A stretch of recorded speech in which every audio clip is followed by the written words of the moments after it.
Howdy folks, and it's a Hacker Monday or whatever, but this is not the hack. Went yard sale hopping on the weekend, and I found this for $20, and it's a machinist toolbox. It's in brand new condition. It's actually I could tell by the drawers and everything, it's never been used, so that was a great deal. My wife found something, and we're going to be working on it, and that's really what all this is about today, is that, not my nice toolbox. Let's get started.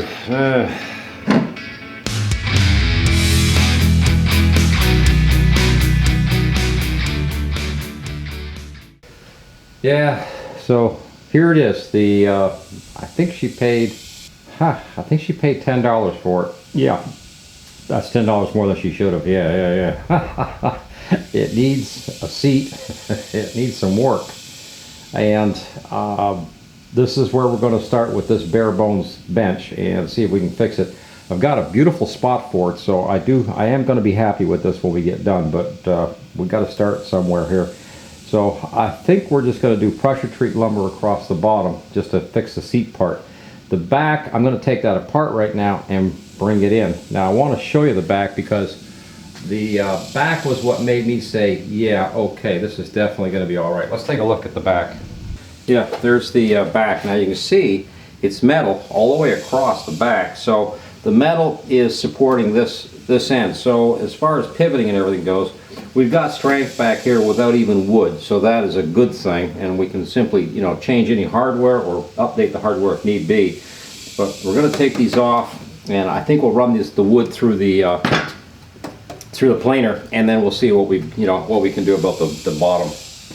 Yeah, there's another angle of it just to take a good look. This stuff is rotten. I don't know what kind of wood they would have used. It's probably, I would have thought teak or something, but I get the funny impression that this was maybe a red oak or something like that they used for an exterior wood with paint, and of course the thing has just totally rotted. So I want to get these off first, run them through the planer and see if they'll clean up, and then we'll see what we're going to do about this seating situation.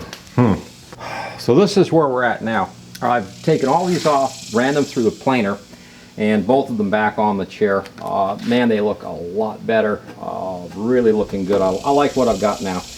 All that black dead wood is gone, and I'm just going to put some sealer on this. Right now, we're now into the point where I've got to build, and due to budget constraints, we're going to be cutting up a piece of some pressure treat for the bottom, because that's about all I could afford. It was $15 for a pressure treat plank that will give me all the slats I need to do the bottom with. So that's where we're at, and plus we're going to have to repaint this. This is cast iron, by the way, so it's also very heavy.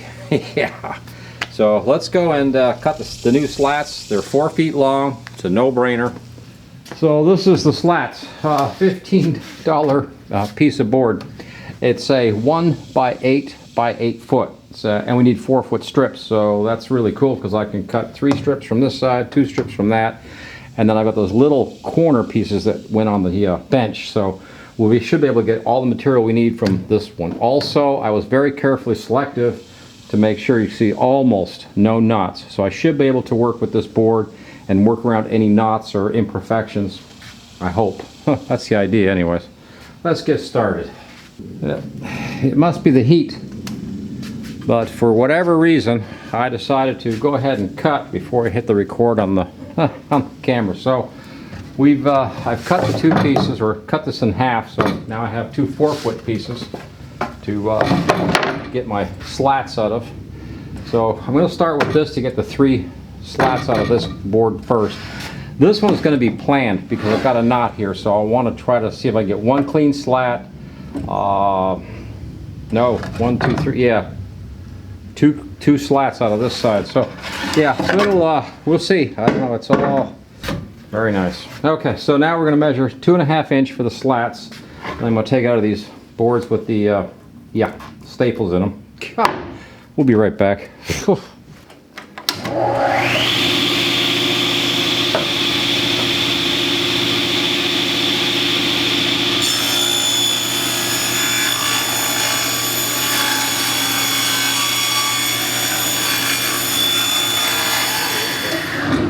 Put that one at the back. That's a shame. Yeah. This is where I'm at with these carriage bolts, and I'm going to try tightening this up and just see. This is a Craftsman made in USA before all the you know what happened to them, but what a shame. Anyway, I'm going to tighten this down. Well, there we go. It's coming. All right, when we come back. These little side pieces that they had in the bench were actually only 2-inch, so I got to take these down. They're too wide. So we'll just trim a little off.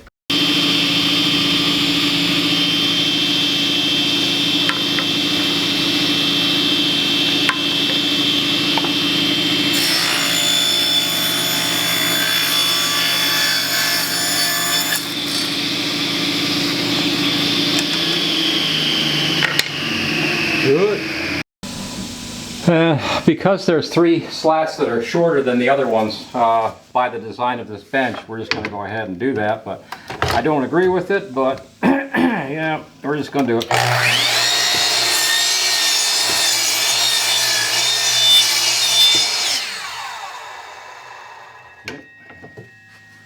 Very nice. I laid the bench over, and I'm going to go ahead and attach these. I would recommend deck screws, 3/4 inch. In this case, I'm using so-called 1-inch lumber. Yeah, that's like, what, 3/4 of an inch thick? Yeah. And we're going to try this, like I said, and just see how this works out. It would have been better to go with red oak or something exotic, but that's like $100 for an old bench that's going to be laying outside. So at this point, we're like, let's try a budget situation. We can always come back and develop something a little bit better if we need to. But money is tight, what can I tell you? So I'm going to attach that and we'll move on. I'll put the rest of the pieces on, and voila, we are assembled for the time being. I've still got to put some sealer on all of this. And then I'm going to paint the cast iron. We'll just do like a spray job or something, because like I said, at the end of the day, this thing sits out in the weather. It's going to get hammered. That's all there is to it. It's a little bit windy out here, so apologize if it's a little noisy on the microphone. Just wanted to show you the area where we're going to locate this bench, which is on a beautiful canopy of 2 trees actually that overhang. I'm going to put the bench in front of that tree facing the river out back, and we have a beautiful breeze coming in off the Gulf of Mexico here. So it's really a nice spot, and with the constant shade from the trees and everything, it'll be a great spot for, you know, anyone could come out, sit on the bench, and just enjoy the river and still have a beautiful, you know, day sort of thing. It's like a real paradise kind of little setting here. So we thought the bench would be great here. So it made the bench repair worthwhile just to share with you guys, right? Yeah. Well, there's the bench back underneath the porch for the time being. I put the sealer on it, just a single coat, and I'll tell you what, I'll show you what I used, but I'm not going to recommend buying it. It's probably very expensive. It was donated, so I don't know what it costs. All right, this is the stuff that I used here, and like I said, it was donated, so I didn't pay for it. I did have to find an old brush to put it on with, and then you rub it down after about 20 minutes, half an hour, and then you let it dry for 24 hours. The bench has been sitting for 24 hours and it's still not dry, so what else is new? And with the heat and the humidity here, yeah, I guess too much humidity. Brazilian rosewood oil. Yeah, sounds expensive to me too. I don't know. Like I said, this was donated for the project, so, you know, whatever it costs. Let's take a look at the tools used. This was probably the easiest and best part of the tool. Besides, I won't show it to you, but you know, the Craftsman socket set, of course, to get all the nuts and bolts and hardware apart. But to do the wood, the planer was really I guess the #1 tool in this case, because that really did most of the work. The #2 tool would be the belt sander. I used that to do a little bit of finish work too after it had gone through the planer. The Craftsman table saw, of course, tool #3, and tool #4, let's see if I can just sort of get up there and zoom a little bit in maybe, and yeah, tool #4, obviously the chop saw. So you can show your wife, tell her, you know, you can fix a bench like that, but you need to buy all these tools first, brand new, of course, you know. The other hardware thing I used too was, like I said, was some dock screws for coming up underneath. And I use the this the small impact gun that's from Craftsman, brushless of course. And somebody, nice person, donated this lovely Brazilian rosewood sealer. So cost in total, hardware and all, I guess we're almost at $40 total for the bench, but pretty happy with it. And I hear thunder. Oh God, I sure hope we get some rain. We haven't had rain all year, maybe an inch and a half total for the whole year here. We are under drought conditions, but maybe we'll get some rain today. Yep. Great. Okay, now let's look at something else. There was one other tool that I failed to mention so far, but it was this little guy right here.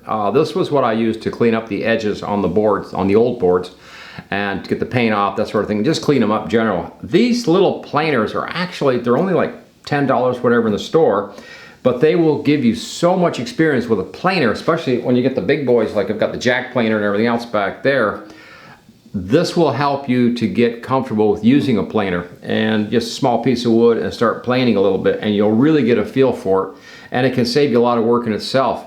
So I'm going to provide a link in the description below, which will benefit the channel if you're interested. I think that they're about $10 or so, but they're just a really nice little item to have around. Keep it in the old wood bench, you know, and you can just pull it out sometimes, and if you have something really small to go at, and at the same time, it'll also give you a real good feel for what a basic planer works like, and you will be surprised that you will actually learn to plane with this little guy before you step up to the big boys, if you're, you know, want to go that direction. Anyway, got that big tool coming in pretty soon. Should be here, should be the first one in the US of A. It's a prototype. That's going to be a pretty exciting show. I also have some other really interesting tools coming in. We're still waiting. There's even that delay, we talked about it the other week. There's still a delay on a couple tools coming in that are still in shipping. They're out there somewhere, so we can do our review shows and whatever, and probably, you know, give them away. This Thursday we're giving away the Grabber Pro, so if you want the contest thing, you need to look at the video before this one. What would that be? 257 episode. This is 258, I believe. And hey, thank you for watching Coffee and Tools. Please like, share, and subscribe. And guys, we will see you Thursday. Oh yeah. Over and out.